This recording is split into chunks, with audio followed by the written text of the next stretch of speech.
Good morning, कैसे हो? I hope आप अच्छे होंगे। देखो बच्चों, कल हमने आपके लिए जीन क्लोनिंग के बारे में बताया था। क्लोनिंग क्या है, क्लोनिंग के प्रकार कौन कौन से हैं, इसके अलावा हमने आपके लिए क्लोनिंग जीन और जीन क्लोनिंग हुआ करती थी। जो जीन क्लोनिंग है उसमें एक जीन का क्लोन किया जाता था, जिसके लिए क्लोनिंग वाहक या पीसीआर तकनीक का उपयोग किया जाता था। इसके अलावा जीन क्लोनिंग की बात करें हम, तो जीन क्लोनिंग में 3 चीज थी। पहली भ्रूण क्लोनिंग थी, दूसरी आपके केंद्रक प्रतिरूपण तकनीक थी और तीसरी भ्रूणावरण तकनीक थी। इसके अलावा हमने जीन क्लोनिंग के अनुप्रयोग पढ़ाए थे आपको कि जब अंगों का प्रत्यारोपण किया जाता है तो विभिन्न अंगों का निर्माण कर लिया जाता है, जिसे चिकित्सकीय क्लोनिंग कहते हैं। इसके अलावा क्लोनिंग के द्वारा अनेक ट्रांसजेनिक जंतु उत्पन्न या प्राप्त किए जाते हैं, जिनसे दूध, ऊन, मांस एवं अन्य खाद्य पदार्थ जो उपयोगी पदार्थ होते हैं उनको प्राप्त किया जाता है। इसके अलावा आनुवंशिक रोगों की जो पहचान एवं उनके उपचार में क्लोनिंग का उपयोग किया जाता है। इसके अलावा जो कीट प्रतिरोधी फसल होती थी एवं अधिक सहनशील, जो यानी कि लवणों का सहनशील कर सके और अत्यधिक उत्पादन वाली फसलें, इनको भी क्लोनिंग के द्वारा प्राप्त किया जाता है। अब आप क्लोनिंग के बारे में कि पादपों में, तो मैंने कल बताया था आपको कि पादपों में ऊतक संवर्धन के द्वारा क्लोनिंग की जाती है। अब इसके बाद जो टॉपिक है आपका, वो है आपका एचजीपी। एचजीपी का पूरा नाम ह्यूमन जीनोम परियोजना।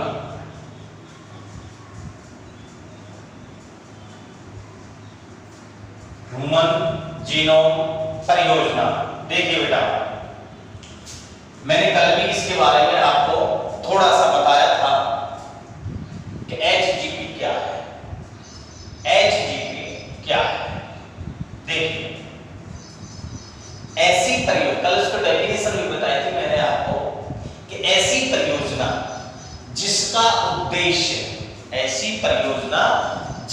उद्देश्य मानव जीनोम के नाइट्रोजन क्षारकों का, जो मानव जीनोम में जो नाइट्रोजन क्षारक पाए जाते हैं उनका अनुक्रम ज्ञात करना था, उसे हम एचजीपी कहते हैं।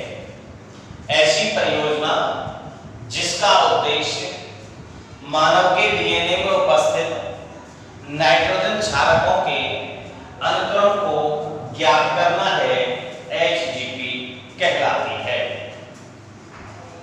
एचजीपी से मानव का जब जीनोम के बारे में अन्य जानकारियां प्राप्त हुई, अनुक्रम प्राप्त किया, तो एचजीपी के बारे में अनेक जानकारी प्राप्त हुई थी।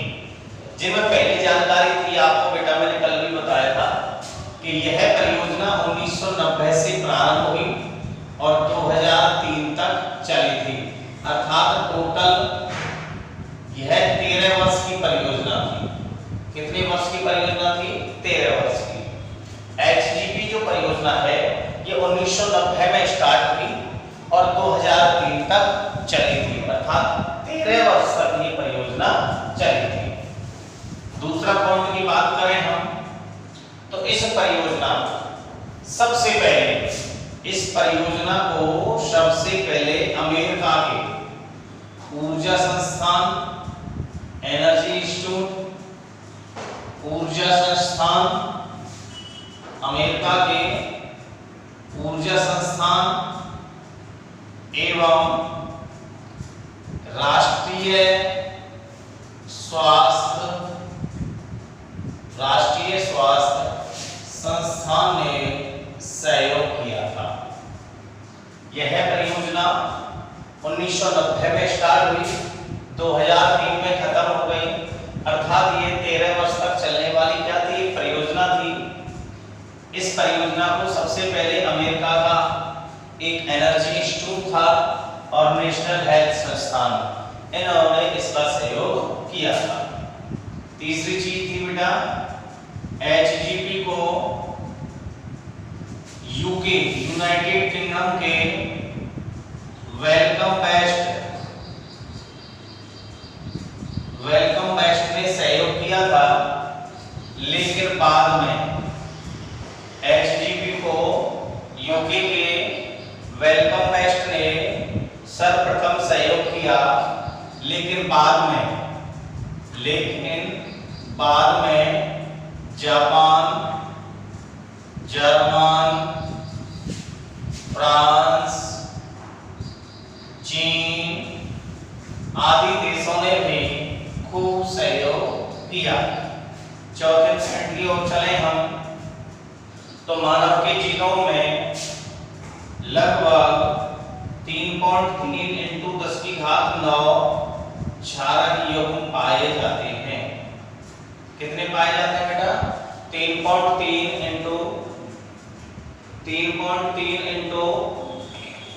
10⁹ क्षारक यौगिक पाए जाते हैं।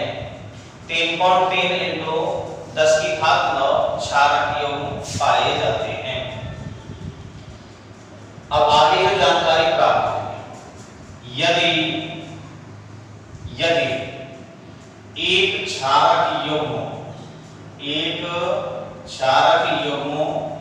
का अनुक्रम ज्ञात करने में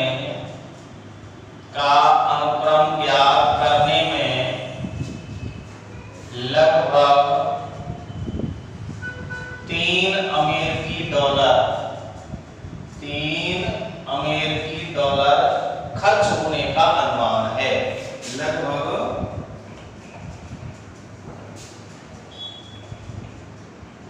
लगभग $3 अमेरिकी डॉलर खर्च होने का अनुमान है। एक क्षारक यौगिक का अनुक्रम अगर हम ज्ञात करेंगे तो उसमें लगभग $3 अमेरिकी डॉलर खर्च होना बताया। तो बेटा टोटल हमारे पास 3.3 × 10⁹ क्षारक यौगिक थे।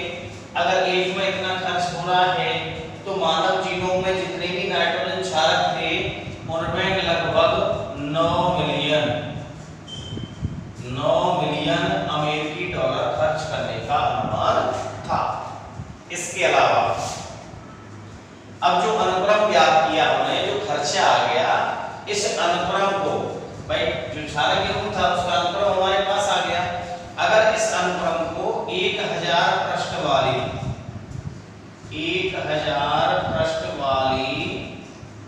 पुस्तक में संग्रहित किया जाए, 1000 पृष्ठ वाली पुस्तक में संग्रहित किया जाए तो इसकी कंडीशन हो रही है कि एक पृष्ठ में 1000 अक्षर आएंगे। एक पृष्ठ में 1000 अक्षर हों।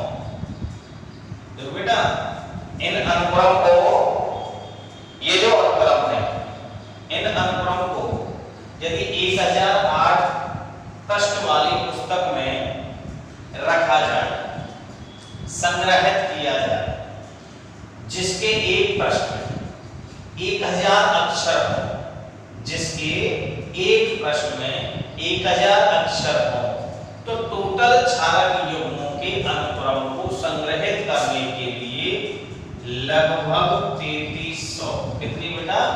3300 पुस्तकों की आवश्यकता हुई। ठीक साहब, ये जानकारी हो गई। इसके अलावा उद्देश्यों की बात करें हम, एचजीपी के उद्देश्य कल भी बताया था मैंने आपको। एचजीपी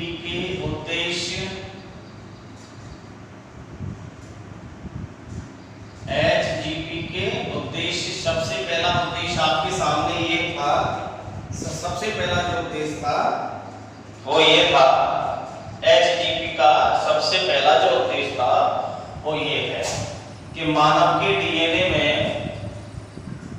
मानव का जो डीएनए है उसमें लगभग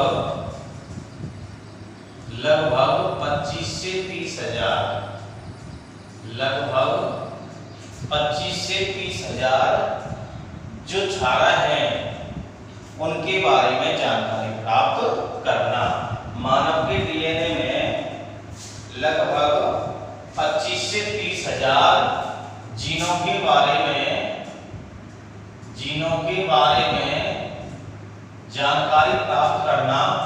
ये आंकड़े बेटा ब्लॉकचेन है, ठीक है बेटा। जीन 25 से 30 हजार ही पाए जाते हैं, तो मानव का जो डीएनए है उसमें लगभग 25 से 30 हजार जो जीन पाए जाते हैं उनके बारे में जानकारी प्राप्त करना, ये एचजीपी का उद्देश्य था।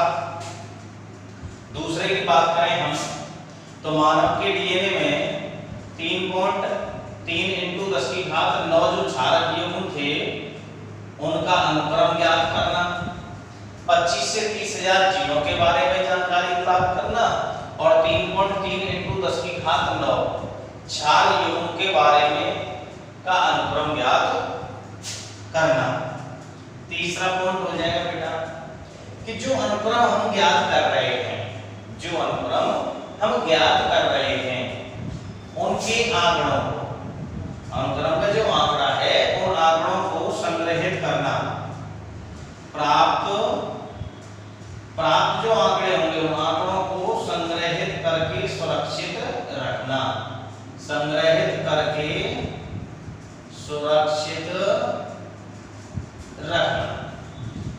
देखो बेटा पहला उद्देश्य क्या हो गया आपके सामने, मानव के डीएनए में लगभग 25 से 30 हजार जीन जो पाए जाते हैं उन जीनों के बारे में अध्ययन करना। उद्देश्य पढ़ रहे थे बेटा हम, तो मानव के डीएनए में लगभग 25 से 30 हजार जो जीन पाए जाते हैं उन जीन के बारे में जानकारी प्राप्त करना। दूसरा पॉइंट हो जाएगा हमारे सामने कि मानव का जो डीएनए है उसमें 3.3 × 10⁹ क्षार युग्म पाए जाते हैं, उनका अनुक्रम ज्ञात करना। अब जो प्राप्त जानकारी है, जो अनुक्रम प्राप्त किया, उस प्राप्त जानकारी को आंकड़ों के रूप में संग्रहित करके और उनको सुरक्षित करना, ये हमारा तीसरा उद्देश्य हो जाएगा। मैंने आपको ये कल भी समझा दिए हैं। चौथा, आंकड़ों के विश्लेषण के लिए, प्राप्त जो आंकड़े थे उनके विश्लेषण के लिए नई तकनीकों का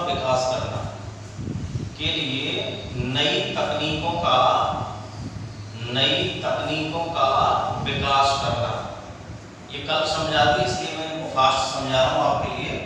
पांचवा पॉइंट, अब विश्लेषण कर लिया, इसके बाद एचजीपी के द्वारा जो नैतिक और सामाजिक मुद्दे उठने वाले नैतिक और सामाजिक मुद्दों के बारे में विचार विमर्श करना, ये उद्देश्य हो जाएंगे बेटा। पहला उद्देश्य था 25 से 30 हजार जीनों के बारे में जानकारी प्राप्त करना, दूसरा था नाइट्रोजन क्षारकों का अनुक्रम ज्ञात करना, तीसरा था जो प्राप्त जानकारी है उन्हें आंकड़ों के रूप में संग्रहित करके सुरक्षित रखना, अगला आंकड़ों के विश्लेषण के लिए नई तकनीकों का विकास करना, और लास्ट जो उद्देश्य था वो था एचजीपी के द्वारा जो नैतिक और सामाजिक जो मुद्दे जो उठेंगे उनके बारे में विचार विमर्श करना। अब यहाँ से आगे का जो टॉपिक है उसे आप ध्यान से समझें। अगला टॉपिक है बेटा एचजीपी की कार्यप्रणाली। एचजीपी की कार्यप्रणाली देखिए बेटा, ध्यान से सुनना। एचजीपी की कार्यप्रणाली में दो तरीकों का उपयोग किया जाता है। दो तरीकों का उपयोग किया जाता है। दो तरीके हैं सर। पहला तरीका व्यक्त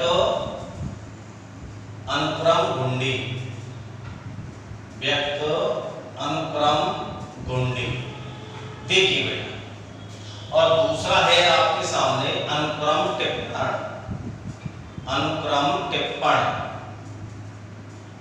ये दो तरीके हैं बेटा।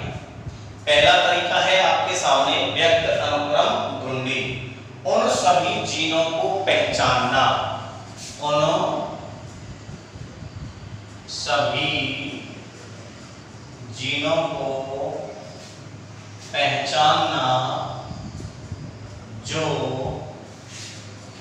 आरएनए के रूप में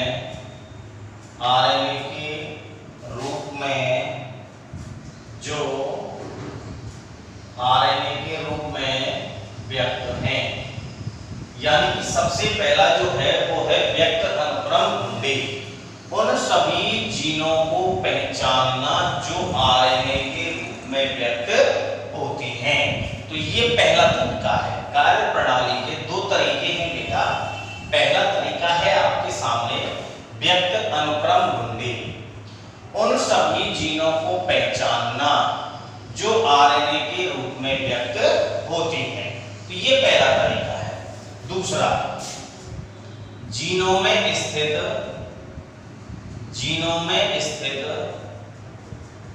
एक्सॉन और इंट्रॉन भागों को पहचानना और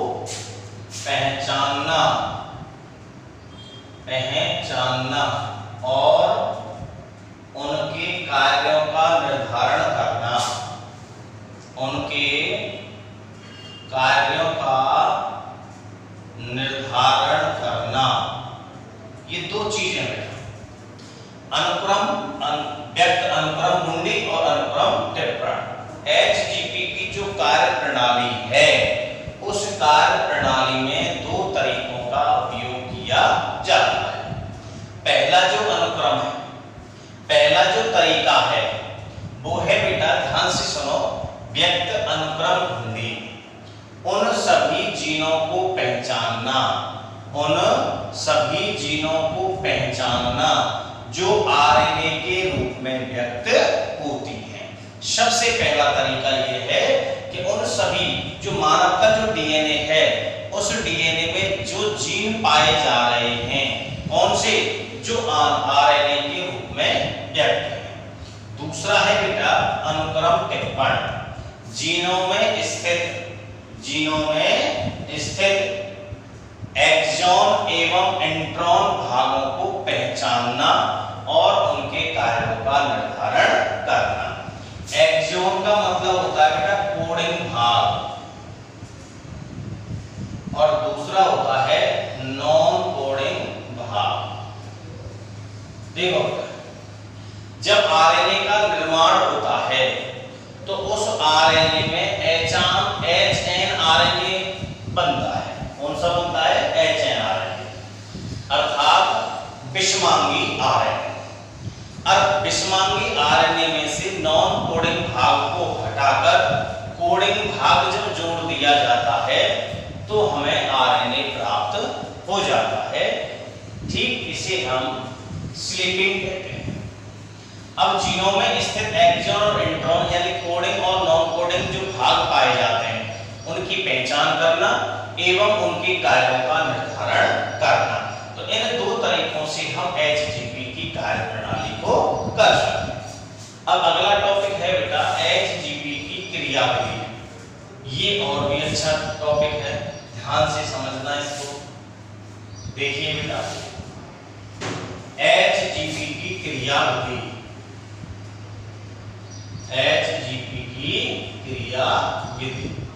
देखो बेटा, सबसे पहले अगर हम बात करें एचजीपी की जो क्रियाविधि है, उसमें पहला पॉइंट ये आएगा कि कोशिका के डीएनए में, कोशिका जो है उसके डीएनए में, उसका जो पूर्ण डीएनए है, पूर्ण डीएनए में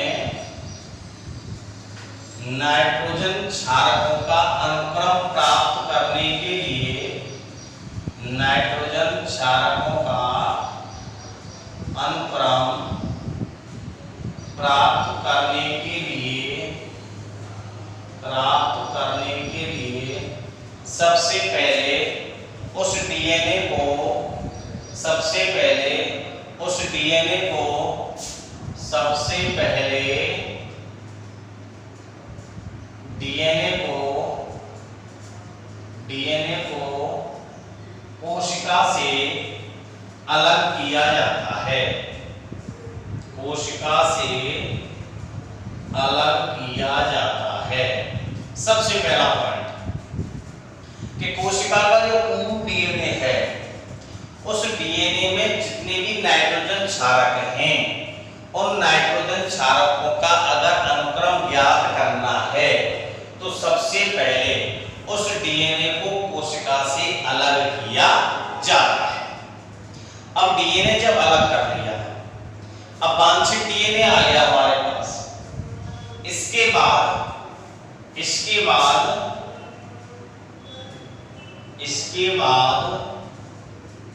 डीएनए को वाहक डीएनए की सहायता से वाहक डीएनए से जोड़कर वाहक डीएनए के साथ जोड़कर परपोषी कोशिका में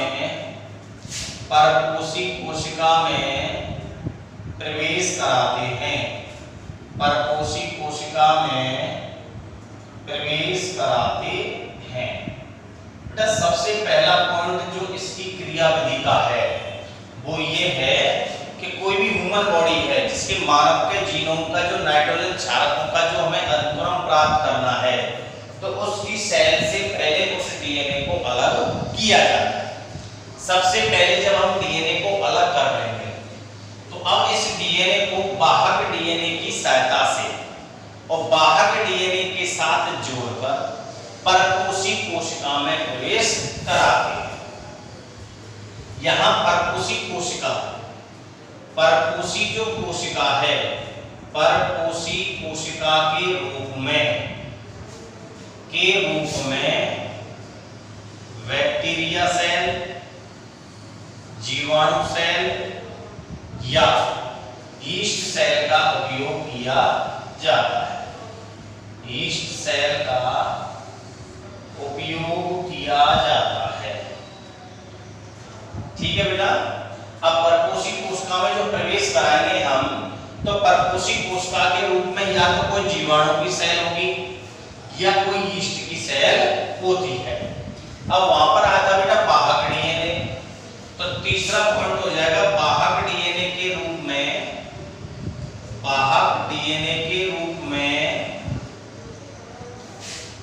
BACS बैक्टीरियल आर्टिफिशियल क्रोमोसोम। अगर बैक्टीरिया सेल में प्रवेश करा रहे हैं तो बाकी डीएनए कौन सा होगा? BAC bacterial artificial chromosome, bacterial artificial chromosome. और यदि यीस्ट सेल है तो YACS यीस्ट आर्टिफिशियल क्रोमोसोम का उपयोग किया जाता है,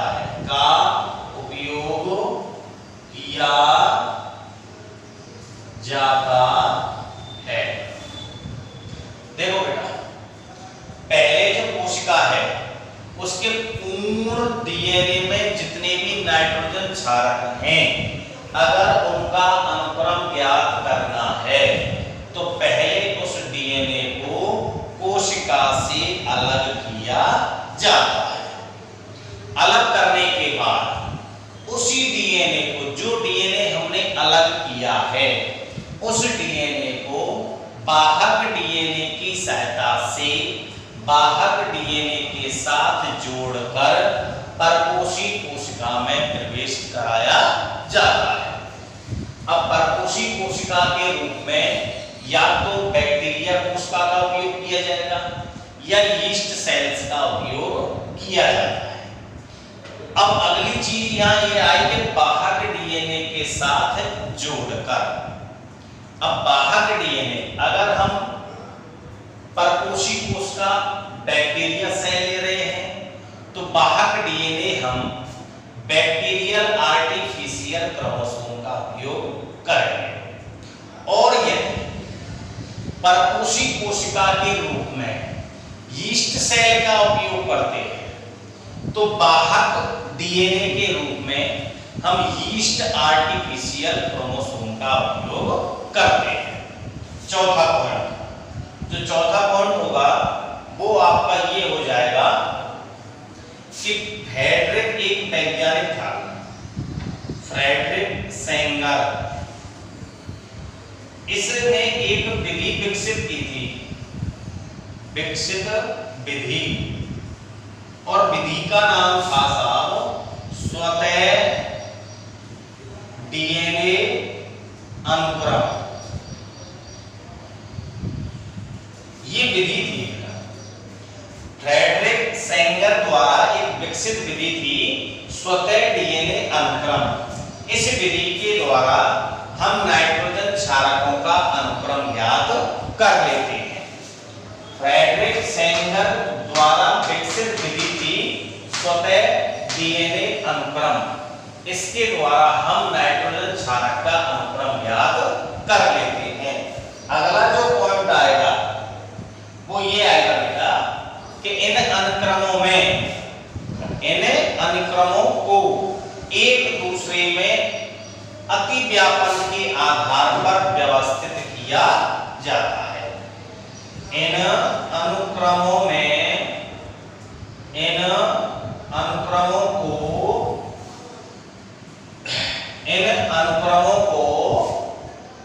एक दूसरे में स्थित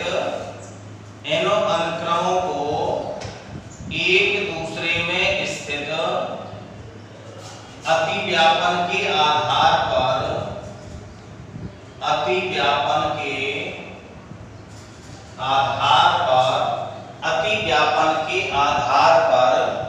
व्यवस्थित करते हैं। अनुक्रमों में जो अति व्यापन होगा, एक दूसरे में जो अति व्यापन होगा, उसके आधार पर व्यवस्थित करना। अगला पॉइंट हो जाएगा बेटा, अनुक्रम जो टिप्पण है उसमें अति व्यापन का होना बहुत आवश्यक है। अनुक्रम टिप्पण में डीएनए जो खंड थे उन खंडों में अति व्यापन होना आवश्यक है। ठीक। अगला पॉइंट कि ये जो अनुक्रम प्राप्त हुआ इसको मानव के द्वारा पंक्तिबद्ध करना संभव नहीं था। जो अनुक्रम हमें प्राप्त हुआ था उस अनुक्रम को मानव के द्वारा पंक्तिबद्ध करना असंभव था। इसके लिए कंप्यूटर में एक प्रोग्राम विकसित किया गया और उस प्रोग्राम के द्वारा डीएनए में स्थित जो नाइट्रोजन क्षारक हैं उनके बारे में उनका अनुक्रम प्राप्त कर लिया जाता है। और सबसे पहला सबसे जो लास्ट है वो ये है कि एचजीपी के द्वारा गुणसूत्र संख्या फर्स्ट, जो पहला गुणसूत्र है उसका अनुक्रम सबसे अंत में प्राप्त किया गया। तो ये इसकी क्रियाविधि के क्या हो गए बेटा, स्टेप हो गए। आई होप आपके समझ में आया होगा, लेकिन फिर भी मैं इसको रिपीट करता हूं कि एचजीपी की यानी क्रियाविधि। देखो बेटा, एचजीपी का टॉपिक बोर्ड में आ चुका है एग्जाम में। तो सबसे पहले मैंने एचजीपी की डेफिनेशन बताई आपको, फिर एचजीपी से मानव जीनोम के बारे में क्या जानकारी प्राप्त हुई उसके बारे में मैंने बताया, फिर एचजीपी के मैंने उद्देश्य बताए, इसके बाद इसकी कार्यप्रणाली बताई। और कार्यप्रणाली में दो तरीकों का उपयोग किया जाता है। पहला तरीका था आपका व्यक्त अनुक्रम मुंडी और दूसरा था अनुक्रम टिप्पण। अब यहीं पर अगला टॉपिक है इसकी एचजीपी की क्रियाविधि। इसको आप विशेषकर सुनें और ध्यान से सुनें कि जिस कोशिका में जो पूर्ण डीएनए है उस पूर्ण डीएनए का अगर अनुक्रम ज्ञात करना है तो सबसे पहले हमको क्या करना है, उस डीएनए खंड को हमें उस कोशिका से अलग करना है। डीएनए में अगर हमें उसके नाइट्रोजन क्षारकों का अनुक्रम प्राप्त करना है सबसे पहले उस डीएनए को उस कोशिका से अलग करेंगे और इसके बाद ये जो डीएनए है, इस डीएनए को बाहर डीएनए के द्वारा बाहर डीएनए के साथ जोड़कर परपोषी कोशिका के अंदर प्रविष्ट कराते हैं। जब परपोषी कोशिका में प्रविष्ट कराएंगे तो जो परपोषी कोशिका का जो हम उपयोग करते हैं एचजीपी में, वो कोशिका या तो जीवाणु की कोशिका होगी या यीस्ट की कोशिका होगी। अब अगर उस डीएनए को बैक्टीरिया सेल में अगर प्रविष्ट कराना है तो उसके लिए बाहर डीएनए के रूप में बैक्टीरिया आर्टिफिशियल क्रोमोसोम का उपयोग किया जाता है। बाहर डीएनए के रूप में बैक्टीरिया आर्टिफिशियल क्रोमोसोम का उपयोग किया जाता है। और यदि परपोषी कोशिका के रूप में यीस्ट सेल का उपयोग करते हैं तो उसके लिए बाहर डीएनए के रूप में यीस्ट आर्टिफिशियल क्रोमोसोम का उपयोग करते हैं। अब ट्रांसफर कर दिया हमने, तो अब जो इनका अनुक्रम प्राप्त करना है वो फ्रेडरिक सेंगर द्वारा विकसित विधि थी, उसका नाम था स्वतः डीएनए अनुक्रम। इसके द्वारा हम उसके डीएनए में जो नाइट्रोजन क्षारक हैं उसका अनुक्रम ज्ञात कर लिया जाता है। इसके बाद जो अनुक्रम हमें प्राप्त हुआ उनमें एक दूसरे में अतिव्यापन पाया जाता है और उस अतिव्यापन के आधार पर उन्हें हम व्यवस्थित करते हैं। ठीक, इसके बाद अतिव्यापन का व्यवस्थित हो। अब अनुक्रम टिप्पण के लिए नाइट्रोजन क्षारकों का अगर हमें अनुक्रम प्राप्त करना है तो उसमें अतिव्यापन का होना अति आवश्यक होता है। अगला पॉइंट क्या हो जाएगा कि जो अनुक्रम हमें प्राप्त हुआ उन्हें मानव के द्वारा पंक्तिबद्ध करना असंभव है, क्यों? मनुष्य के द्वारा उनको पंक्तिबद्ध नहीं किया जा सकता। इसके लिए कंप्यूटर में एक प्रोग्राम का विकास किया गया और उसके आधार पर इन अनुक्रम को पंक्तिबद्ध किया गया और अनुक्रम प्राप्त किया गया। अब एचजीपी के द्वारा गुणसूत्र संख्या जो कष्ट है उसका अनुक्रम सबसे अंत में प्राप्त किया गया। ये इसकी क्या हो गई बेटा? क्रियाविधि हो गई। क्या हो गई? क्रियाविधि। इसके बाद जो टॉपिक है समझ में आ गया होगा बेटा। नोट्स आपको पहले डाल दिए गए हैं, आप साथ के साथ याद करें। समझ में नहीं आए तो आप कमेंट्स कर सकते हैं। अगला जो टॉपिक है वो है बेटा एचजीपी की विशेषताएं। एचजीपी की विशेषताएं, ह्यूमन जीनोम जो परियोजना है उसकी क्या क्या विशेषताएं हैं। एचजीपी की विशेषताएं, एचजीपी की विशेषताएं देखिए। सबसे पहली विशेषता की बात करें तो मानव का जो डीएनए है उस डीएनए में उस डीएनए में लगभग 31,647 करोड़ क्षार युग्म पाए जाते हैं। पहली विशेषताओं में मानव के डीएनए में लगभग 31,647 करोड़ क्षार युग्म पाए जाते हैं। देखो बेटा, घाव के अंदर आपको आंकड़े 31.65 मिल जाएगा। 31,065 पॉइंट कुछ ऐसे करके है। तो आप उस आंकड़े को, इस आंकड़े को, दोनों को याद कर सकते। पहला आंकड़ा आपके सामने आया विशेषताओं में कि मानव के जो डीएनए है उसमें लगभग 31,647 करोड़ क्षार युग्म पाए जाते हैं। औसतन दूसरी जो विशेषता है कि औसतन एक जीन में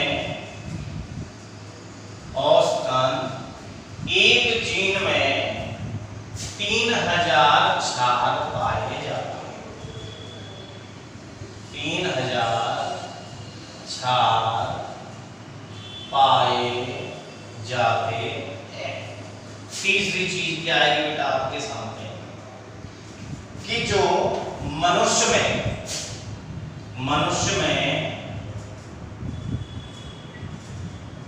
ज्ञात सबसे बड़ी जीन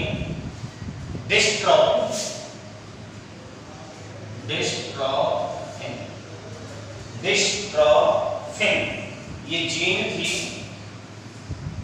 सबसे बड़ी। मनुष्य में जो ज्ञात सबसे बड़ी जो जीन थी वो डिस्ट्रोफिन है, जिसमें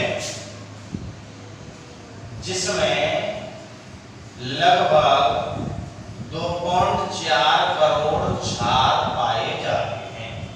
2.4 करोड़ क्षार युग्म पाए जाते हैं। क्षार युग्म पाए जाते हैं। मनुष्य में सबसे बड़ी जीन कौन सी? प्रश्न है बेटा, ये कंपटीशन का भी प्रश्न है कि मनुष्य में सबसे बड़ी जीन कौन सी है? डिस्ट्रोफिन। कितने करोड़ क्षार युग्म पाए जाते हैं? लगभग कितने करोड़? 2.4 करोड़ क्षार युग्म पाए जाते हैं। इसके बाद 99.9% जो न्यूक्लियोटाइड हैं मनुष्य के अंदर वो सभी जीवों में समान होते हैं। 99.9% न्यूक्लियोटाइड सभी व्यक्तियों में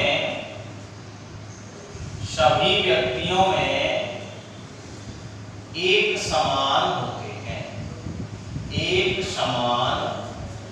होते हैं।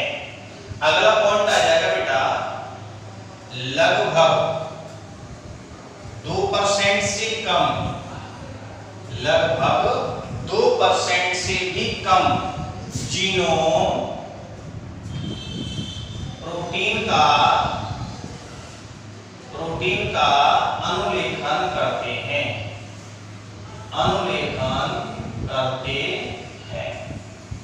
लगभग 2% से कम जीनों प्रोटीन का अनुलेखन का कार्य करते हैं। अगला बेटा देखो,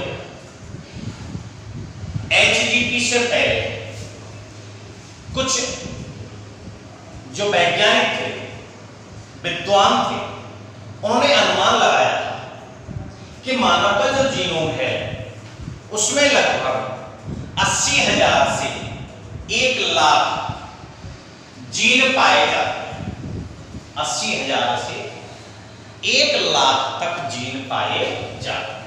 लेकिन एचजीपी ने बाद में पता लगाया कि मानव में मनुष्य में लगभग 30,000 जीन पाए जाते हैं।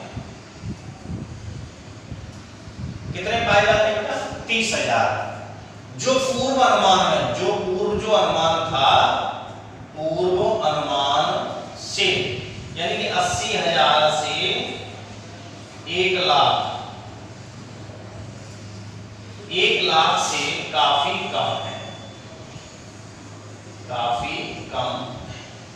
मानव में पहले अनुमान लगाया था 80,000 से 1 लाख जीन पाए जाते हैं। कितने पाए जाते हैं बेटा? 80,000 से 1 लाख। लेकिन वास्तविक संख्या क्या है? 30,000।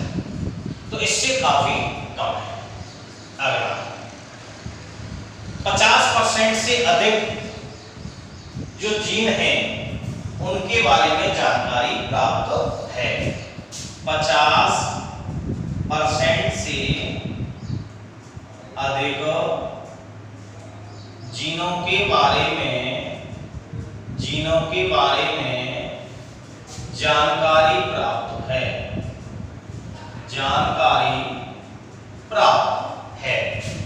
अगला बेटा मनुष्य की सबसे छोटी जीन TDF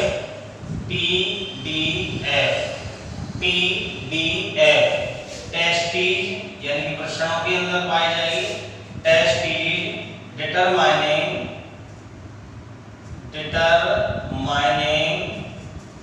फैक्टर, ये सबसे छोटी जीन है जिसमें केवल 14 क्षार युग्म पाए जाते हैं। जिसमें केवल 14 क्षार युग्म पाए जाते हैं। कितने पाए जाते हैं बेटा? केवल और केवल, यानी कि 14 क्षारकों से मिलकर ये बनी हुई होती है।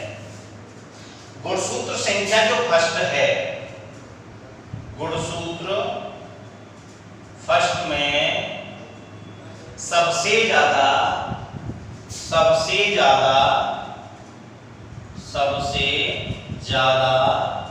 जीन 2968। कितने बेटा? 2968। और गुणसूत्र संख्या 7 में, और गुणसूत्र संख्या 7 में 941। कितने बेटा? 341, सॉरी 341 जीन पाए जाते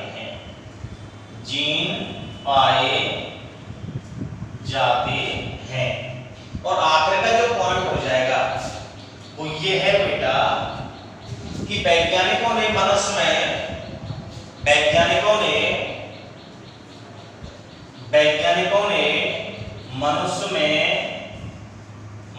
में 1.4 करोड़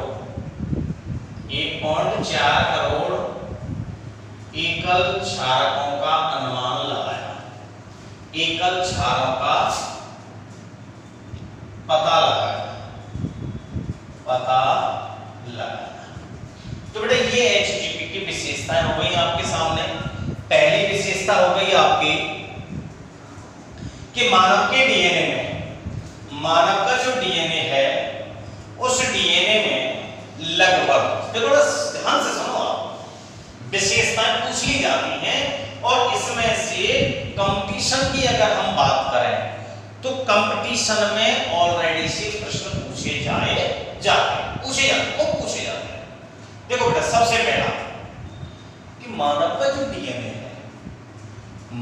जो डीएनए है उसमें लगभग 31,647 करोड़ क्षार युग्म पाए जाते हैं।